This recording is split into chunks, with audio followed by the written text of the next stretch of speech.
nkomeza kubazanira amakuru atandukanye. Nkuko mubibona rero kwibanze ku ifoto ya Bikira Mariya hano i Musanze, murabona ko muri iyi foto handitsemo Musanze, mukabonamo amafoto agiye atandukanye, murimo kubonamo inzu cyangwa se urusengero Kiliziya Gatolika ya Musanze cyangwa se Bikira Mariya, ndagira ngo muri kubireba hano muri video.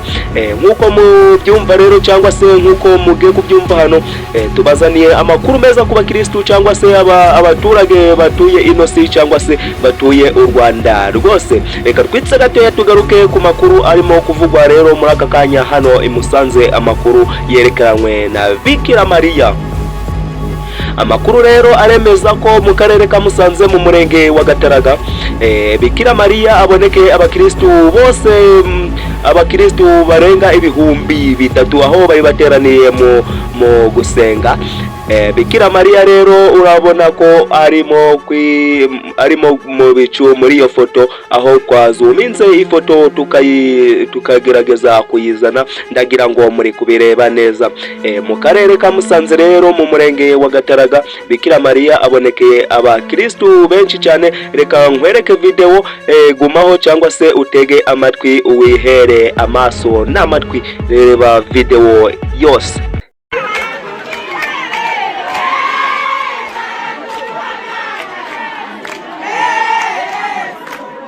Bikira Mariya yabonekeye hano muri Musanze. Oh my God, Imana ikunda u Rwanda kabisa. Hano mu karere ka Musanze mu murenge wa Gataraga, ahantu nkuko mubyiboneye n'amaso rero, bundagira ngo murabona ko Bikira Mariya yagaragariye cyangwa se yerekaniye hano mu murenge wa Gataraga mu karere ka Musanze mu ntara y'Amajyaruguru, aho mubonye abakristo barimo gutera impundu, abashoboye gutera impundu, abandi bakaririmba, abandi abagakoma amashi.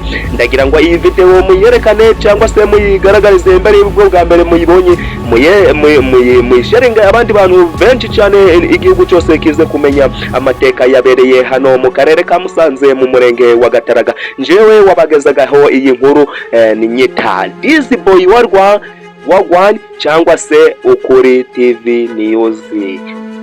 Ndabakunda cyane, ciao ciao. Iyi video yihe abandi bantu benshi bayikurikire.